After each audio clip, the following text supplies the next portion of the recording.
Alright, how's it going, everyone? Today I'm here to open a couple packs of Babylon 5 CCG cards.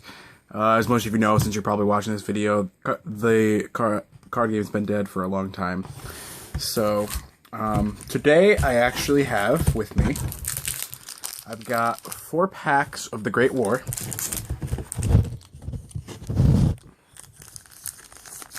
Gotta make sure my phone doesn't move on me. I have, let's see, 9 packs of Premier, which is, a little bit harder to find than Deluxe. I'm hoping in here that I put myself a signed Delenn, because I would really love that. And I think the biggest one would be a sealed box of the Psi Corps. So let's get started. Let's crack right into this. Alright, I'll start with the Great War, since that's stuff no one cares about. Boxes of Great War are cheap to find on eBay, and everyone pretty much has everything. I mean, there's just very little cards that I need from this. Okay, so I'm just going to go through. I'm really not going to go through all the packs. I'll go through a couple of these at first, but I know a lot of these cards, I'm sure most of you have seen way too much of, so I mean, let's be honest, only the dedicated people that are still playing this game. Yeah, I was in elementary school when this game started coming out, so... Oh my gosh. I'm sorry about this, guy. I keep slipping. Okay, cool. Yeah, in this one, I got Elite Empowered, and I'm not actually sure in this set. Some of the sets actually have 2 rares per pack. I'm not sure in this one does. I'm pretty sure the Shadows does. Oh my god, I just opened so many packs of Great War and all that I really don't remember. I have a box on hand, so... Alright, let's see what I got here. I'm just going to show you guys the rares, pretty much, because I'm sure that's all you care about. Okay, cool. I got a 3rd United Fleet. Very good with the League of Non-Aligned Worlds. I've actually never tried a League of Non-Aligned Worlds military deck, so maybe at some point I will try that. Alright, I'm going to start going a little faster on these, so I can end these. We'll be here all night otherwise. Alright, Roland Allies. Ooh, cool. Shadow Strike Fleet. I actually needed a 3rd one of those for my Shadow deck, so let's see what happens. Alright, now I'm going to crack it in Premier. As most of you know, Premier was replaced by Deluxe. Some of the wording got better. The lighting on the pictures got brightened. And it actually, I think, removed 6 cards. Let's see if I can find in the left hand. Oh gosh, should have researched. Jason Einhart, Jador, Exploration, The Great Machine, Immortality Serum, and... Oh god, I don't remember the 6th one. Oh, it's gonna drive me nuts. Alright, I'll think about it when I'm opening these. Maybe I'll pull the 6th card, if I remember correctly.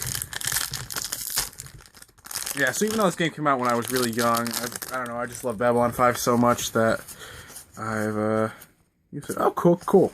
So I've got some pretty cool cards. This is an original Premier printing of Higher Calling, which has been errated. This one's just your Destiny Marks count as power. Your ambassador gains +4 to all his abilities on any conflict will result in your faction gaining a Destiny Mark. And while this agenda is in play, all characters' Shadow Marks and Royal Marks count double, which stayed on the Deluxe printing. Support of the Mighty. Pretty overpowered in terms of the way agendas go. Alright, let's open the next pack. I'm really hoping I pull something really cool. Nothing too good in that one. Stealth Technology, I think, was the rare. I'm not sure. I don't remember where they put these rares. So I could probably find out when I open this. Let's see. Muddy the Waters, Latent, Telepath, Ipsha. Okay, cool. I believe the rare in this one is Maintain the Peace. I actually was playing Babylon 5 earlier, and my Centauri Shadow deck lost to a Maintain the Peace deck, so it can work.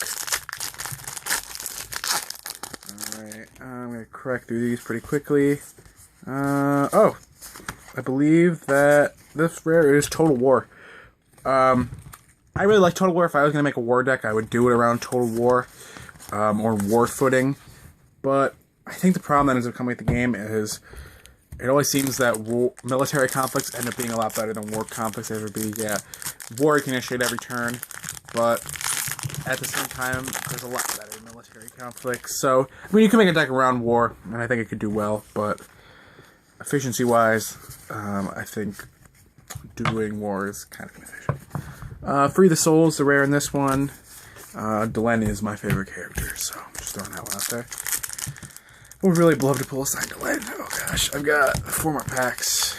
It's probably not going to happen, but the person I get these from has a couple more packs to premiere, so there could still be hope. The problem with Delenn, just for those of you that aren't aware. Oh, nice. Okay, I pulled a card I really wanted. Exploration. This card is freaking awesome, and it was only printed in Premiere. Exploration, unique. Discard one of your ready fleets. Apply influence equal to the fleet's military. You gain +1 influence for every 5 military ability of the fleet you discarded. Now that's awesome, and I can understand why it wasn't reprinted because it's busted. I mean, late game you can just pop that when you're at 18, go to 20. Nothing they can do about it. Turn that up with some short-term goals, and you're set.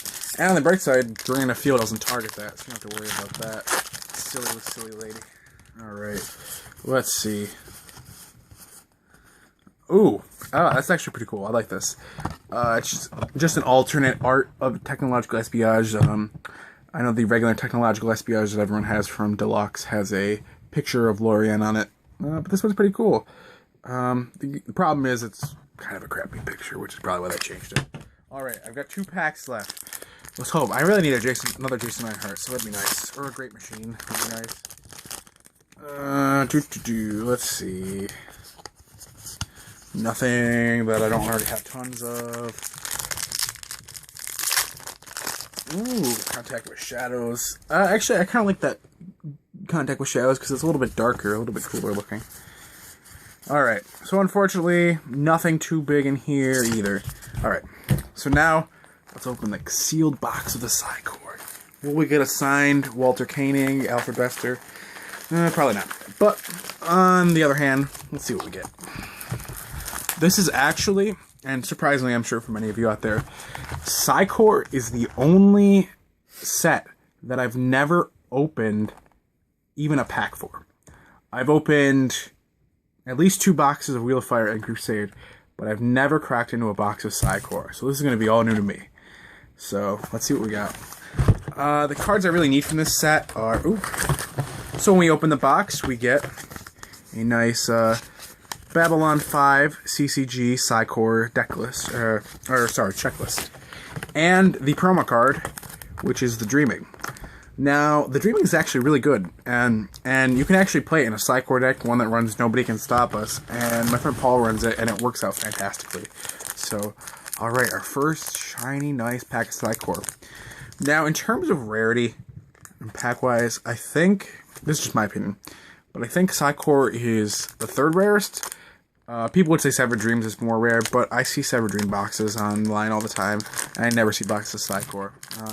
Other than that, Crusade and Wheel of Fire are probably equal in rarity from the top spot. Alright, so our first pack of the Psi Corps. Gestalt. Ooh. Whoa, this is weird. Alright, I guess the rares are going the wrong way. Underground Railroad. Pundits. Miss Constance. Dust. Religious Festival. Direct Link, and no surprises. So, okay, let's keep cracking. I hope I crack a Byron.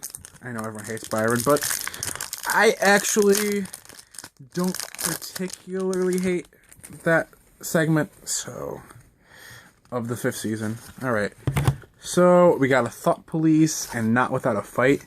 I actually have a William Morgan Clark deck around Not Without a Fight, playing tons of... I actually think that...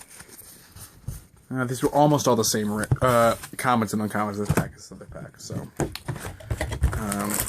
I actually really don't hate Byron that much. The whole 5th season, I know people get upset about, but it really wasn't that bad, I don't think. Yeah, he was really annoying as a character, but there's a lot of potential there that I think they would. I actually don't think I have this card. Our Last Best Hope.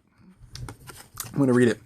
When this card is sponsored, call a B5 vote. If it passes, B5 gains 2 influence. No player may count power based on Babylon 5's influence. If it fails, scars enchantment, and you lose 1 influence. Ooh, that's rough.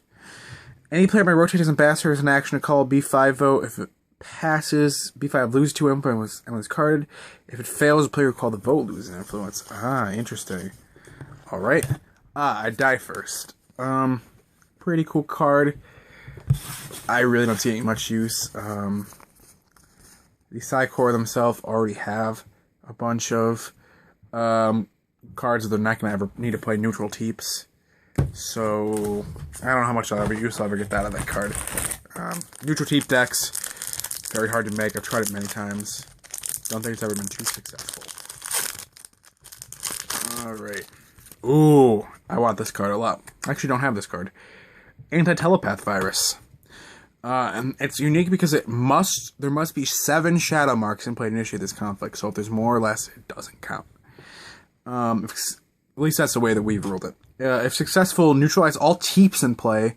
And this card becomes a global aftermath that causes all players to pay double cost to sponsor teeps, cumulative with other doubling. So, you know, out of race, teeps will be quadruple. Any player may initiate a diplomacy conflict, which, if successful, discards this aftermath. And we've got an internal disruption. Okay. Let's go to the next pack. So I believe we are 4 packs in, 20 to go.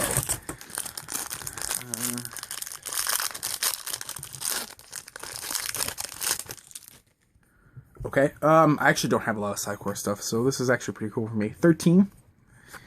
And Greed. Don't you trust me? I always like this idea of that where you choose a partner and they can either choose to give you both 1 influence or cause you to lose 1. So you kind of put your trust in another person. I mean, some people get back, like my friend John. He's got constant backstab syndrome. So I don't know if I would trust him with that card, but there's other people I might trust. Cool. Monkey Man. Underground Leader. He's pretty cool. I actually need another one of him. So, we've got an Exposed. I don't have a lot of those. I actually don't have a lot of these cards. This card itself, just to note, Last Ditch Effort, is probably from the worst episode of Babylon 5 in existence. I think it's called Gray 17 is Missing, and that's bad. I mean, it's got Robert Englund, which is cool. Nice seeing Freddy Krueger not in the makeup, but it's just a bad episode. It was a cool concept, though, I do have to say. Alright, Doom Conspiracy. That's pretty cool. Jonathan Harris, pretty cool neutral teep. Hurts other teeps. Alright.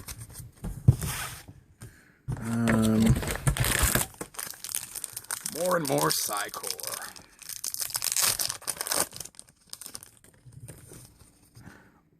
Convene the Grey Council. That's pretty cool. Each player may rotate any number of Grey Council members who he controls when this card is played. If the number of Grey Council members who rotate is higher than the highest Minbari unrest level, reduce the unrest to all Minbari players by 1. I really like the art on that too. Art, picture, whatever. I don't know how much unrest gets played in your play groups, but we personally, I have a single unrest deck and it's Drock based, so I don't play it that much as it is because Drocker's stupid, broken. But I mean, you could make a deck around Eye of the Storm or Format Discord, which is the Drock one that I use, but not many people play unrest because it doesn't get you influence, it doesn't get you closer to your victory, and I mean, if you play with decks that, or in groups that the games go really slow, I definitely think it's possible that you can make an unrest deck that's useful, but I mean, if you're playing in tournaments or against, like, Not big tournaments, obviously. Like, our biggest B5 tournament has never been that much. But, you know, it just isn't competitive, I guess. Okay, cool.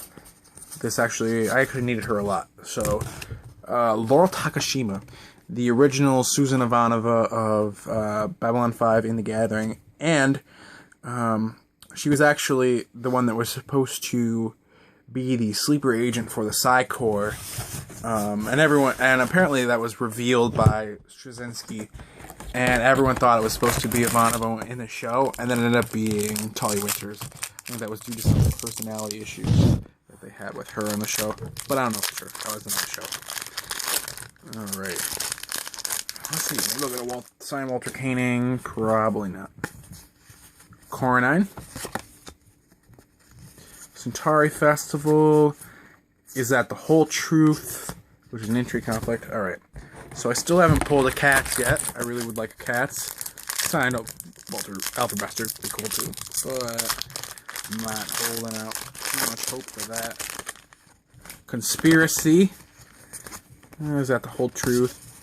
What the heck is this? It's going the wrong way. Movek. Knight of the Long Knives. Very good in an Unrest deck. So, one of the very good cards you play if you're playing Unrest. Other than Mass Rioting, also very good. Perhaps at some point I'll make videos about strategies, tips. You know, nothing that probably most of you don't already know. Jufar Trickster. He's a pretty cool ambassador. Play somebody gets play. One of our decks, one of my friends plays Vizak and then uses Jufar Trickster to place him, so we builds to 6, and then he has 3 left. Plays with Jufar, builds to 7. It works out pretty well. This card seems heavy. Pack seems heavier for some reason. Elite Black Omega, Sector 90. I actually don't know this guy. Lindstrom. I didn't buy any Psi Corps, so. Rotate and discard him to search your deck and take it into your hand. The first event you find that gives a bonus to Psi. Shuffle your deck afterwards. That could be useful. Alright. So far, no Cats. I mean, I know I'm harping on Cats, but I play a lot of Minbari decks, and I only have one of her. Okay, cool. Excellent. Ooh. Got another Sarah, Elisa Belden. Visions in Time, which is great for Seer's deck. Between me and my friend Paul, we kind of share all of our cards, pretty much. We only have 3 Visions of Time, so it's good working on a 4th one. Because I have a Technomage deck, and any Seer's or Technomage may participate using her highest, him for Technomages, except for Isabel, which is doubled during resolution. So successfully look at the top 10 cards of the target's deck. For each Seer's or Technomage that support the conflict, you may discard one of the cards, place as many cards top of his deck in any order you choose. So it can really screw over someone else, especially if there are a lot of people supporting it. Now I want to make a Seer's I want to make a Centauri Seer's Technomage deck. Go to the drawing board on that one. Mothership Alpha, pretty cool. Seeing Shadows, Reprogrammer, War of Information. Alright, toss these over here. Alright, we're getting to the bottom of the barrel here. We have 1, 2, 3, 4, 5, 6, 7, 8, 9 packs of the Psi Corps left. And box goes here. What will I pull? Please let me pull Cats. Ooh, Isdrel. Pretty cool. Another Seer's that I need. Oquimerets. Oh, I remember this one.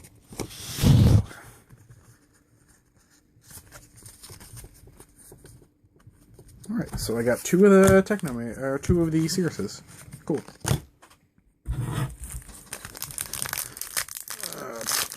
Pull these open. Okay, Shishak. Cool.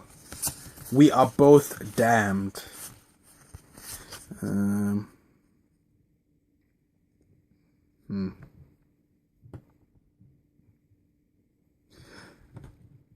never actually considered this card. Okay, Shishak.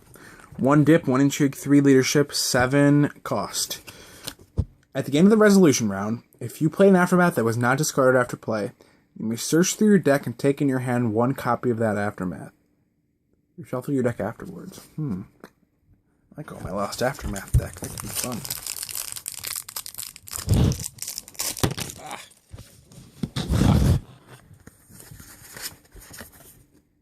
Bayless. Oh, this card is great. I actually need one of these. I don't have any of this. Locations military may only use to oppose conflicts targeting this location. It's got 5 military, but you need to do war conflicts target it. No one that I really play with does war conflicts because they're very inefficient. But you can rotate it to draw a card, so it's pretty much a free card engine if no one can conquer it. Hole in Your Mind, Star Chamber, Ceasefire. Yeah, a bunch of stuff that probably if any of you guys open Psi Corps starters or whatever, you probably have a bunch of. Alrighty. Bester's Black Omega. Although I never find flagships worth it. Let me see what this one does. Oh, it's cool. So it's like a telepath recruiters or a secret police for leading a ship. Because military telepaths increases their military. Which is strange. I can't see Bester out there fighting the Great Council fleet. That would be funny to see. Awesome. Good, I need another one of him. William Edgars. 5 dips, 6 intrigue for 11. He can attack Teeps using intrigue. If he does so, neutralize any Teeps in your faction at the end of the resolution round. So he's racist against stupid Teeps. Oh, Jacinda. Pretty cool. So we got 3 of the Searses. I probably pulled the other one. I probably just didn't realize. Alright, we're down to 4 packs left. Okay, cool. Telepath Recruiters. Which is fantastic. It's like having a character that you don't have to sponsor and promote. It can't build influence, but if you're playing Psi Corps, you're going to be a 10 super quick from the Corps' mother anyway.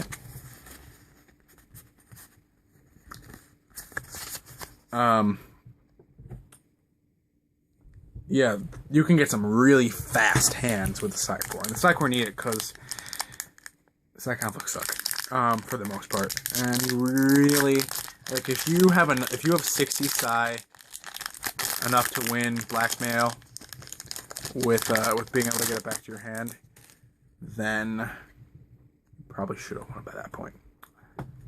Byron. Excellent. Good old Byron. Let's see what else is in the pack. I haven't pulled... I've got 2 packs left.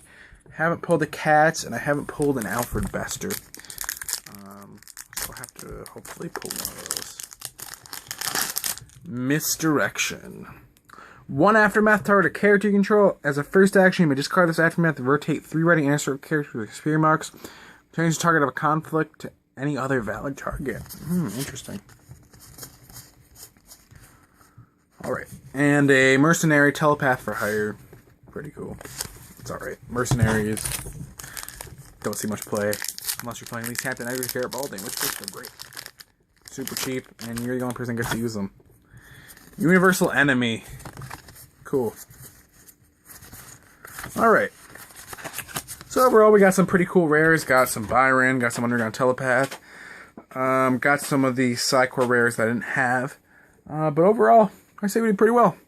So the next time I do a video, I'm hopefully, not sure, post in the comments what you want. It's either going to be Wheel of Fire or Crusade. So whatever one you want more, let me know. So, alright, have a good night out there, and I will be seeing you.